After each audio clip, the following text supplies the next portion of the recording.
আসসালামু আলাইকুম everyone, welcome to Mampi's kitchen. বাড়িতেই কিভাবে টমেটোর সস তৈরি করবে আর সারা বছর কিভাবে সংরক্ষণ করা যায় সেই রেসিপিটা আজ শেয়ার করব।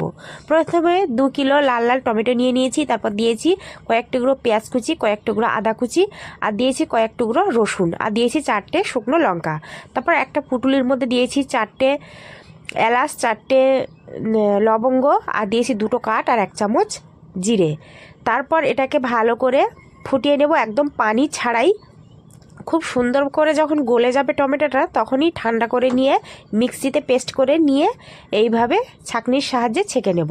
তারপর আবারও গ্যাসে বসিয়ে দিয়ে দেবো 1 চামচ স্বাদ মতো নুন, দিয়ে দেব চিনি, আর দিয়ে দেব ঝালের গুঁড়ো। আর এখানে ফুড কালার ব্যবহার করিনি, সেই জন্য দিয়েছি রেড চিলি পাউডার।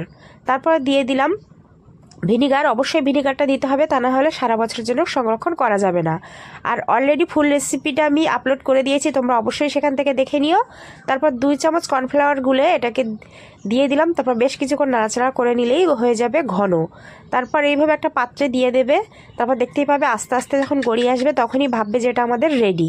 তো আগে থেকে পরিষ্কার করে ধুয়ে রেখেছিলাম বোতলটা, তার মধ্যে রেখে দিলাম, এবং এটাকে সারা বছর সংরক্ষণ করে খাওয়া যাবে। তো নামি দামি দোকান থেকে আর দাম দিয়ে কিনতে হবে না টমেটোর সস।